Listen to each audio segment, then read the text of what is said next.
what it looks like for UTEP.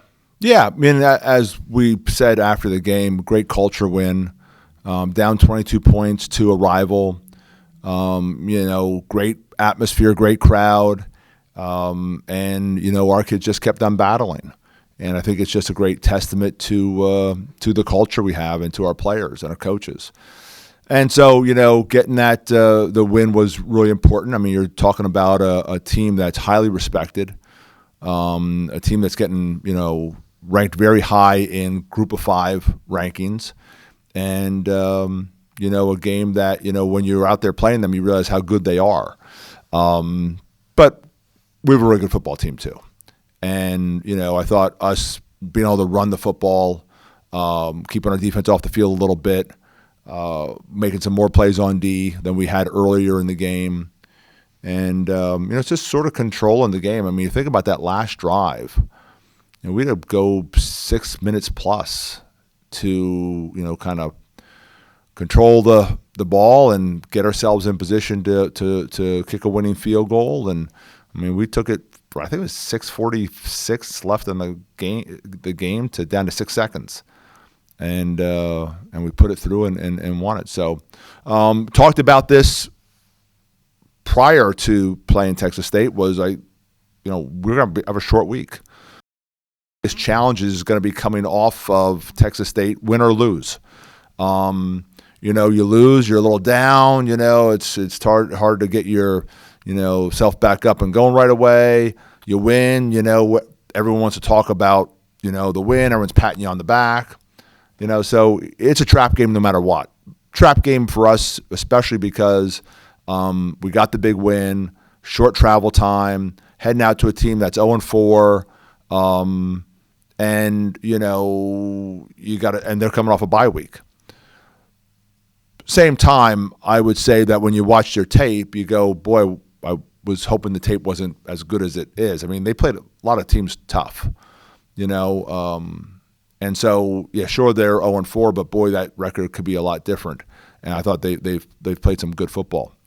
But practice last night. So what we did was, we are normally a morning operation. We bumped everything to the evening.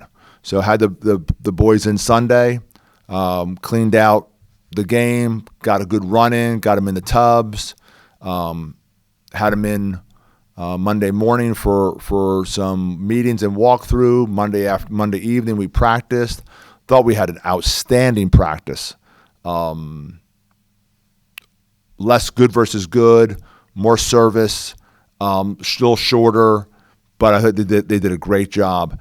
And then we'll be back out there on Tuesday today, more in like a spiders and a more service, practice, our ones versus a practice group. Where typically we do a lot more good versus good, but because the wear and tear that takes place, we're going to do a lot less of that. So, trying to manage our bodies right now. And, we're packed and it's packing tonight. We're going to hop on a plane tomorrow and go play a Thursday night game on national television. So we should be excited about that. Can we get our first question of the day from Mr. Colin Neal? Coach, you faced G.J. Kinney, one of the youngest coaches in FBS. Now you face the second youngest head coach in FBS, and Scotty Walden. Just what's your perspective like when it comes for you being as experienced as you are going up against these young guns in the industry? Yeah, old guy against young guy. Okay. I see where this is going. Not where I wanted to go, but okay.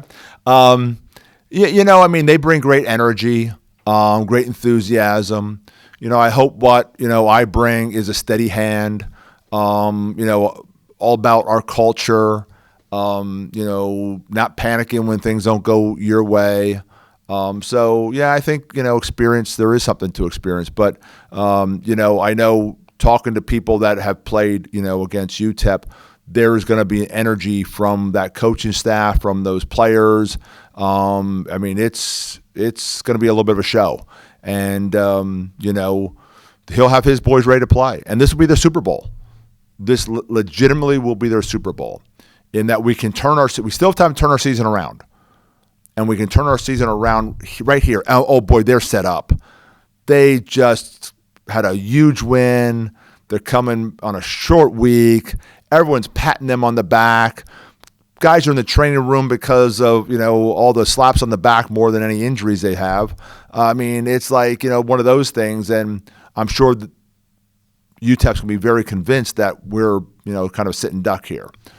We see it a little differently. I think our kids are mature, and I think our kids understand that, this is a huge game for us because it's a conference game. We're trying to win Conference USA. Excuse me.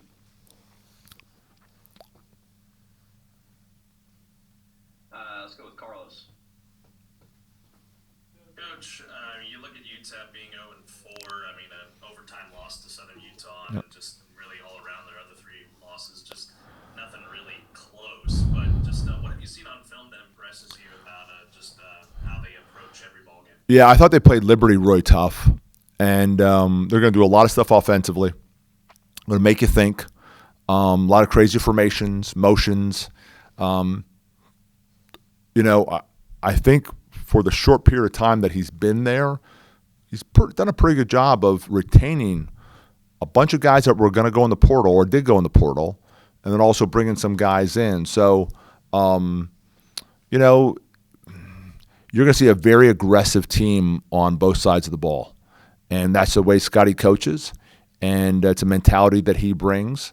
And again, like I said, there's no question that if we allow them early to make some plays, it's going to be a long night for the Bearkats fighting these guys. Because, again, they're just looking for a reason to believe that, this is their night. And I'm sure they're all hyped up because of the fact that you're bringing in a team that's, I guess we're 10th in Group of 5 rankings right now. And we just came off a huge win. And, this whole take back Texas and took Texas and all that kind of stuff, all that. And now they're, a Texas team. So, again, I know they're going to be fired up. And again, we need to really play well early and make sure we don't, get these guys going and put us in the wrong direction. Tyler? Yeah, Casey, what have you seen from Hunter Watson so far this season? And I know you said, you have 3 quarterbacks you like, but is what he was able to do, especially with his legs, just kind of maybe the separator for him? Well, yeah, and, I think it's so demoralizing, when you can run the ball at somebody. And it does, and Coach Korn does such a great job of playing complementary football. That last drive, we didn't throw it one time, and we chewed that sucker down from middle of 6s to all the way to 6 seconds. And so Hunter's ability to run just adds so much to what the options are going to be on the outside. I do think as this season progresses, you're going to see more opportunities out there for Noah Smith and Ife Day and Simeon and Quavez and that whole group of receivers. Because, again, people, are going to keep on bringing more guys into the box. And they're a handful outside now. And Hunter has thrown the ball well at times. So we need to, just keep on doing what we're doing, and hopefully some more opportunities open up for the guys outside too. Yeah, so it looks like UTEP's going to go back to Kane McConnell at the quarterback position. Y'all faced him last year. He doesn't really have much film this year. How much do you kind of have to rely on last year's tape? Or Yeah. how do you kind of go about approaching that? Well, and our strength coach came from UTEP, so knows him well. He's a great kid, real competitor, going to really do a great job managing the offense. Probably not going to be a guy that's going to, come in and you're going to run quarterback draw with or option or things like that. Probably the other quarterback's a guy that we think might rotate in as a wildcat package sort of thing. So I think they'll play two quarterbacks in this game.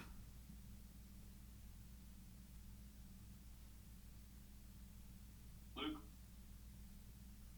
Hey, Coach, I joined a little late. Don't know if you answered this question, but do you take anything from last year preparing from the midweek games? Do you change anything that you went from last year to this year with the schedule-wise and prep? Yeah. So a couple things. First of all, we're less reps, shorter practices. Only one day, we're going to put the helmet and shoulder pads on. Going to be walkthroughs or they're going to be in spiders. Just those kind of things we're very conscious of because I think, last year we got a little wore out with those midweek games because of the constantly changing schedule and those kind of things. So, we talked to a lot of NFL teams.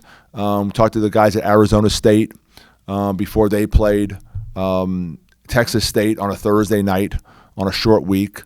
So we've done a lot of research, and I think we're doing a better job of managing our players' bodies and making sure that whatever the game plan is, it's pretty defined. At the end of the day, when you look at that call sheet, you're not going to have 20 plays that you didn't run and say, we didn't run these 20 plays. Can't afford that. We only have so much time in the week to put together a game plan, so it's going to be tight. And so I think you'll see our game plans are going to be a little tighter on offense and on defense. Not going to be adding a lot of new things. Back over to Colin. The O-line has been one of the most improved units in y'all's offense, and y'all brought over Coach Mike Bankston. Just what can you say about what he's done for that position group, and also just dive into more about the offensive line? Yeah, I mean, Mike came into a great situation. We thought we had, a good group coming back. He's really simplified things so much.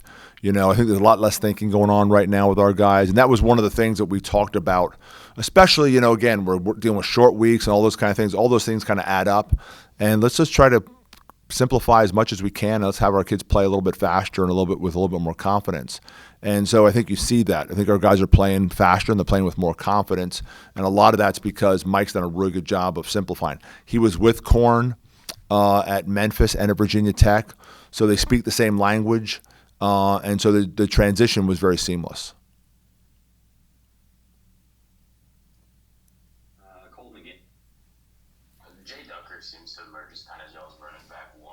I'm just curious, your thoughts with him, and then, could we expect to see more from a John Gentry this week? I think he had, 1 or 2 carries against Texas State. Yeah, so Duck has just quietly, put himself in a position to, get the most carries. Not like, it was something we did early on. He's just sort of, worked himself into that position. Gentry's been kind of nursing a knee, so I think that slowed him down some. And Gentry's also playing a lot of special teams for us.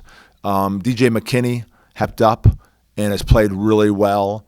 And I think we have a really good, combination, in the backfield with those guys. And then you have Zach, and Zach we know is very talented.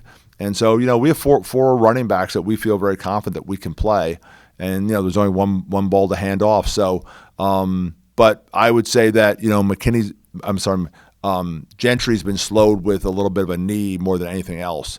And one of our goals is to see if we can get him healthy in this bye week that we have coming up after this weekend.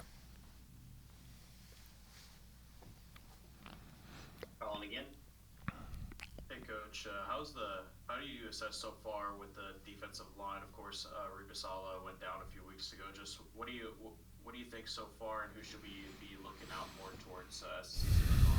Yeah, I mean, I think our depth is showing through. Javon Leon's playing really well. Getting Nixon back was a big deal. We have a lot of depth there. Richard Outland's just such a steady player. Quincy's playing well. I mean, I could name like 10 or 11 guys that, and then we can bring our speed guys in and get you off there. I mean, TK Murray's playing really well. Kendrick's done a really nice job on the pass rush. So, yeah, we have a lot of versatility there. And a lot of guys that can play. So I think that's one of our strengths is the amount of guys we can roll in on the defensive line. And you're going to have to do that this week with how fast. Texas State played fast. These guys are going to play faster. And so with that said, you're going to have to play a bunch of defensive linemen. It's going to be critical that we have that depth.